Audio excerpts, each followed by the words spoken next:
nossa química orgânica, né? Vamos começar a ver as nomenclaturas das cadeias carbônicas.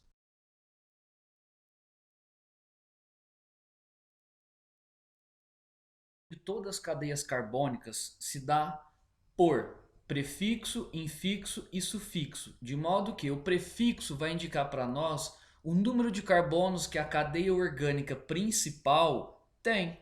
Ou seja, se eu tiver um carbono, prefixo met, se eu tiver dois carbonos, o prefixo et, e assim sucessivamente. Vocês têm que saber ao menos até 10 carbonos, ou seja, a nomenclatura dos prefixos até 10 carbonos, certo?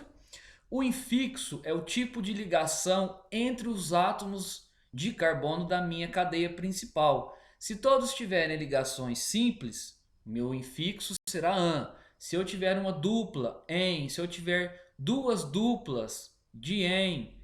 Lembre e guarde que se eu tenho uma insaturação, ou seja, se eu tenho duas duplas ligações, o meu carbono ele deve conter o número dessas duplas. O mesmo para as ligações triplas. Nesse caso, nas ligações triplas, o infixo é o in. Se eu tiver duas, diin. Se eu tiver três triplas, triin. Lembrando sempre, colocando os carbonos em que essas insaturações ocorrem. O sufixo é dependente da função orgânica. Como ainda nós estamos nos hidrocarbonetos, o sufixo de um hidrocarboneto é o O, né? A letra O.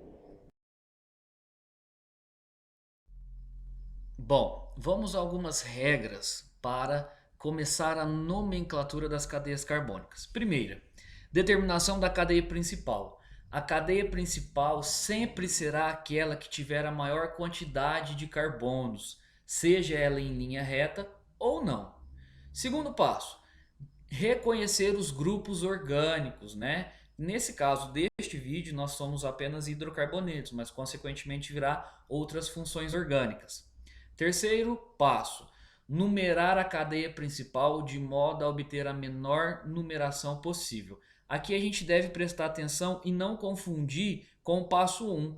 Determinar a cadeia principal, ela sempre tem que ser a maior em números de carbonos. Porém, quando eu for dar o nome a essa cadeia, caso eu tenha uma dupla, uma tripla ou um radical, né, no caso das cadeias ramificadas, os números para a observação dessas insaturações e desses radicais devem ser os menores números possíveis, certo? Lembrando que, caso a cadeia seja ramificada, a nomenclatura dos radicais deve ser em ordem alfabética. Quarto passo, quando houver mais de um grupo orgânico, ou seja, quando eu tiver mais de um radical ou de uma mesma função orgânica, os nomes devem possuir os prefixos que indiquem a quantidade: di para 2, tri para 3, tetra para 4 e assim sucessivamente. Os números são separados um dos outros por vírgulas e separados das palavras por um hífen. Aqui deixo para vocês os principais radicais utilizados na nomenclatura das cadeias carbônicas em quaisquer exercícios. Exemplos. Primeiro, determine a nomenclatura dos compostos não ramificados abaixo, ou seja, né, compostos não ramificados são compostos que só contêm carbono primário e secundário. Relembrando, ó, esse exemplo está na forma de traço, né? Então, cada pontinho significa um carbono. Então, vamos. 1, 2, 3, 4, 5, 6. Ou seja, minha cadeia é composta por 6 carbonos.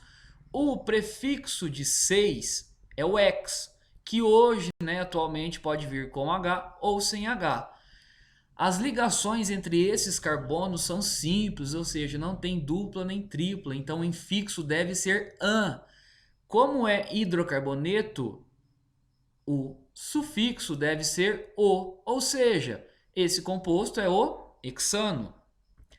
Olha esse composto. Cada pontinho um carbono, ou seja, 4 carbonos. Prefixo de 4 carbonos, but. Ligações simples an, hidrocarboneto o. Então esse é o butano. Agora, esse composto tem uma dupla ligação. Lembrando que dupla ligação ganha de qualquer coisa, inclusive dos radicais, que nós vamos ver daqui a pouquinho. Como existe uma dupla ligação, a menor numeração possível vai ser o correto do nosso exercício. Dessa forma, nós temos esse tipo de contagem: 1, 2, 3 e 4, da direita para a esquerda, perdão. Também podemos contar 1, 2, 3 e 4, ao contrário, certo? É uma cadeia aberta. Então, quando a gente começa a contar no primeiro lá, ó, a dupla ligação está no carbono 3. E na contagem ao contrário, a dupla ligação está no carbono 1. Ou seja, temos que começar a cadeia pelo carbono 1 mais próximo da dupla. Logo, prefixo de 4, but. Temos uma dupla ligação em fixo, então será em, está localizada no carbono 1. Ou seja, esse cara é o but 1-eno. Determine a nomenclatura do composto ramificado, ou seja, composto ramificado tem que ter a presença de um carbono terciário e ou quaternário. Observe a estrutura. Posso começar a contagem da seguinte forma: 1, 2, 3. Posso contar também 1, 2, 3, 4, ou seja, nessa contagem, a cadeia orgânica principal ganhou em números em relação a outra contagem. Ou seja, a primeira contagem já está fora, porque agora eu já descobri que com uma outra contagem o número de carbonos é maior. Nota que no carbono 2 eu tenho um radical, né? E esse radical é o metil. Logo, a nomenclatura dessa cadeia carbônica deve ser 2-metilbutano. Por quê? Porque os radicais vêm sempre primeiro que a cadeia orgânica principal e ele deve estar muito bem orientado, ou seja, em qual carbono ele se encontra. Posso contar ao contrário, mas note que nessa contagem o radical está no carbono 3, então a nomenclatura será 3-metilbutano.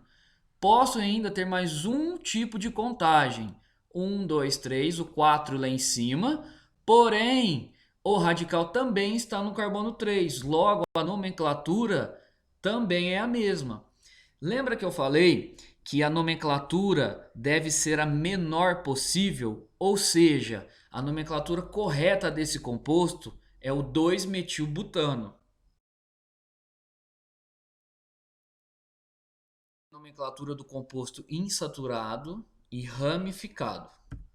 Vamos lá, temos a presença de um carbono terciário e temos a presença de uma dupla. Lembre que a dupla ligação ela ganha para dar a nomenclatura em relação ao radical. Ou seja, agora nós vamos observar a menor numeração em relação à dupla e não em relação ao radical. Logo, a gente tem essa contagem da esquerda para a direita, que a dupla ligação dá no carbono 3, e essa contagem da direita para a esquerda, sendo que a dupla fica no carbono 1, ou seja, ganha essa contagem, né? Porque no carbono 1 é menor que no carbono 3. Logo, a nomenclatura é carbono 3, temos o radical, que é o metil, deve vir primeiro. But, porque a nossa cadeia carbônica tem 4 carbonos. En, porque temos uma dupla ligação no carbono 1, ou seja, 3-metil-but-1-eno ou 3-metilbuteno, que também está correto. Só vale para o carbono 1. Necessariamente no carbono 1 não precisa colocar ele, tá? Quarto exemplo. Determina a nomenclatura dos compostos abaixo. Agora misturamos, né? Então vamos analisar o primeiro. 1, 2, 3, 4, 5. Essa cadeia tem 5 carbonos, tem uma insaturação nessa contagem no carbono 3. Posso contar ao contrário, que a insaturação dá no carbono 2, ou seja, a contagem da direita para a esquerda, a dupla está no carbono 2, ou seja, ela ganhou, né? Então, nomenclatura 4, metil, pente, 2, eno, porque no carbono 4 eu tenho um radical metil, pente porque minha cadeia tem 5 carbonos, 2 en porque no carbono 12 eu tenho uma dupla, e de hidrocarboneto. Olha o outro. Temos dois radicais, um no carbono 2 e um no carbono 3 nessa contagem. Na contagem oposta dá no carbono 3 e 4, ou seja, a cadeia correta, ou seja, a nomenclatura dessa cadeia é 2,3 dimetilpentano. O próximo, observe que é uma cadeia fechada, né? Então nós temos radicais no carbono 1 e no carbono 2. Logo, a sua nomenclatura é 1,2 dimetilciclobutano. Claramente a nomenclatura, né, as regras da cadeia carbônica. Muito obrigado.